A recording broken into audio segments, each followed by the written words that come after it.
ایران بھی ایکٹیو ہوگا، پھر ایران اس سیریا کے اندر ہی حزب اللہ کو طاقتور کرے گا، اور پھر یہی حزب اللہ جو ہے وہ ملیٹنٹس کے خلاف لڑائی کرے گی، یا اسلامک جو رجیم ہے اس کے خلاف لڑائی کرے گی۔ تو کہنے کا مطلب یہ کہ سیریا کے لیے بھی معاملات اتنے آسان نہیں ہیں۔ اس لیے احمد الشرح نے میرے خیال سے بڑا دانش مندانی کا فیصلہ کیا کہ انہوں نے کہا کہ ہم بدلہ نہیں لیں گے، جس سے ان کی حکومت طاقتور ہوگی، ان کی حکومت اسٹرانگ ہوگی، کیونکہ بدلہ لینے سے، لوگوں کو مارنے سے، معصوم لوگوں کی جانیں لینے سے، چاہے وہ کسی بھی مذہب سے تعلق رکھتے ہیں، حکومت اور ریپبلک ویک ہی ہوگی۔ اور ایک دفعہ اگر ریپبلک ویک ہو گئی تو ہمیں 10 یا 15 سال اور ایک سول وار دیکھنے کو ملے گی، جو کہ ابھی معاملات لگتے ہیں۔ میں ایک آرٹیکل پڑھ رہا تھا حال ہی میں،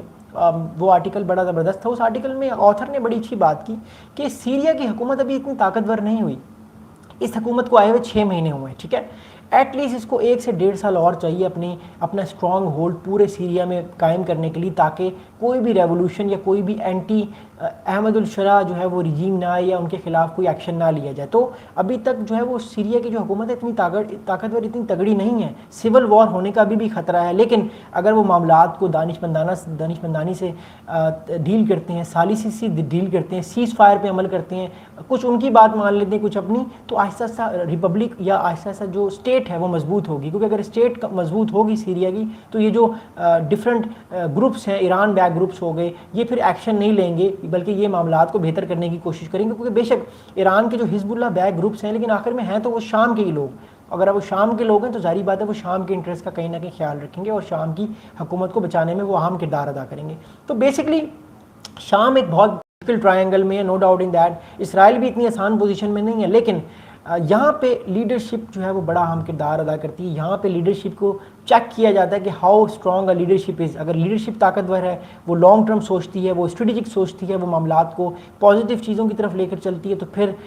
کسی نہ کسی طرح ڈیلنگ جو ہے وہ اچھی ہوتی ہے دونوں ممالک کی۔ اگر معاملات جو ہیں وہ کوئی حکومت کہے کہ ہم طاقتور ہیں اور ہم اپنی بات کی کوشش کریں گے، تو معاملات جو ہے وہ پھر کہیں نہ کہیں خانہ جنگی کی طرف جاتے ہیں، معاملات جو ہیں وہ جو ہے ملک ٹوٹنے کی طرف چیزیں چلی جاتی ہیں۔ آگے جو ہے it is struggling to control independent militias. دیکھیے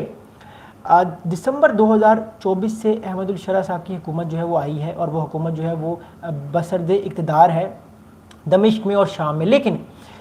میں نے آپ کو بتایا کہ پچھلے 10-15 سال سے سول وار جو ہوئی ہے، اس کی وجہ سے شام میں القاعدہ کا گروپ بھی اسٹرانگ ہوا ہے، حزب اللہ کا گروپ بھی اسٹرانگ ہوا ہے، اور بھی ڈفرینٹ، کیونکہ جو ڈفرینٹ ملیشیاز اسٹرانگ ہوئے ہیں، بہت سارے سینکڑوں ملیشیاز کام کرتے ہیں۔ پھر ویگنر گروپ جو تھا رشیا کا، وہ بھی اسٹرانگ ہوا ہے، ان کا بھی انفلوئنس ہے۔ پھر اس کے علاوہ سعودی عرب کے بھی سنی بیک گروپس ہیں، وہ بھی اسٹرانگ ہوئے ہیں۔ تو یہ سارے جو گروپس ہیں اتنے اسٹرانگ ہو گئے ہیں، ان کو ایک طرف سے آپ کہہ سکتے ہیں کہ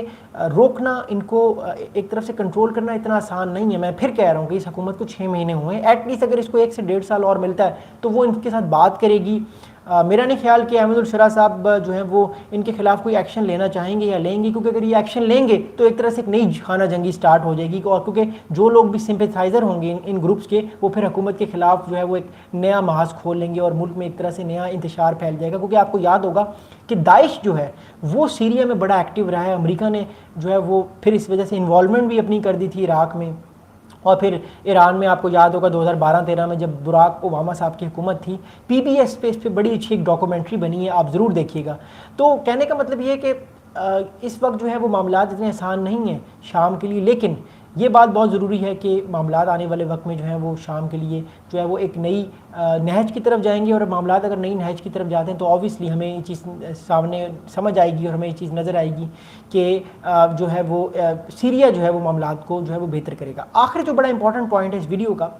Syria is trying to gain international legitimacy and sanctions. اچھا ایک بات تو بڑی امپورٹنٹ ہے، امریکہ نے جب سے شام پہ سینکشنز کو ختم کیا ہے، تب سے شام جو ہے وہ اکنامکلی اپنی جو ریوائول ہے اس کو دوبارہ سے دنیا کے ساتھ کنیکٹ کرنے کی کوشش کر رہا ہے۔ شام دنیا کے ساتھ معاملات کو بہتر کرنے کی کوشش کر رہا ہے، شام امپورٹس بھی کر رہا ہے، چیزیں ایکسپورٹس بھی کر رہا ہے، جس سے اس کی جو انفلیشن ہے اس پہ اثر پڑے گا، مہنگائی کم ہوگی،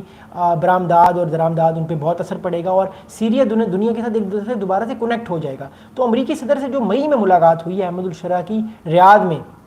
آپ کو یاد ہوگا سعودی عرب کے، قطر کے، اور ایک اور اسلامک ملک تھا، UAE کے وزٹ پہ تھے ڈونلڈ ٹرمپ صاحب مئی کے دنوں میں، تو انہوں نے ملاقات کی ان تینوں بڑے لیڈر سے، اور انہوں نے خطاب بھی کیا، اور انہوں نے شام کی سینکشنز ہٹانے کا اعلان کیا۔ اب آپ اس ویڈیو کو دیکھیں گے، جب صدر ٹرمپ نے اعلان کیا کہ I am ending the sanctions on Syria, تو پورے ہال میں تالیاں بجنا شروع ہو گئیں۔ اس کا مطلب ہے کہ سعودی عرب جو تھا وہ بڑا خوش تھا صدر ٹرمپ کے اس فیصلے سے، اور بیک چینل ڈپلومیسی کا یہی کام ہوتا ہے کہ ممالک چاہتے ہیں